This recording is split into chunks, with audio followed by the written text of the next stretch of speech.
which is actually some plastic rubbing together in those gears, in those sideways hip axis, which need a bit of lubrication. The squeak was between the gears on that side-to-side axis, so I've just put some silicone lube in and now that's gone, so that's good.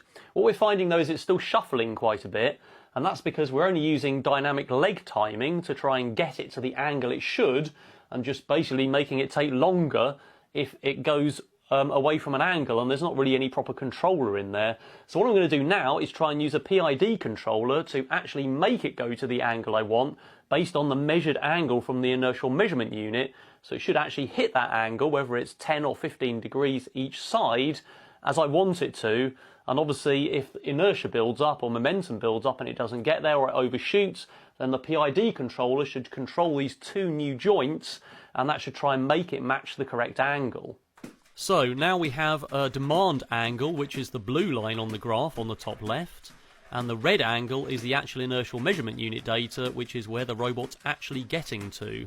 So you can see the data's actually quite noisy, so as its feet stamp on the ground there's quite a lot of vibration, which is a bit of a problem using inertial measurement unit data for the stability, so I'm not keen on that. I've got some other methods I'd like to use, which we'll discuss in a moment.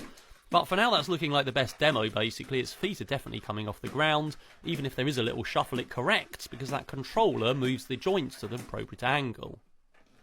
We could really do with some front to back stability to try and take bigger steps, so what I've done now is tied the pitch angle, which is that front to back inertial measurement unit angle, to throw the head forward and backwards and move the legs so that it moves forward kinematically and backwards. So if I turn everything off and just turn off the motor enable, obviously it would fall over if I try and rock it, but if we turn it on, now it absorbs load.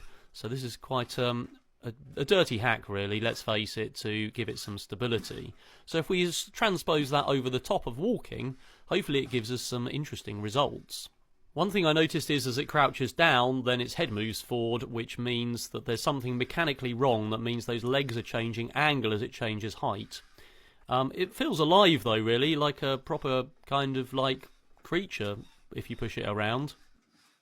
As I pointed out before though, the inertial measurement unit data is really noisy as its feet stamp on the ground, and that is the case for the other axis as well, so I had to heavily filter that data because otherwise it vibrates.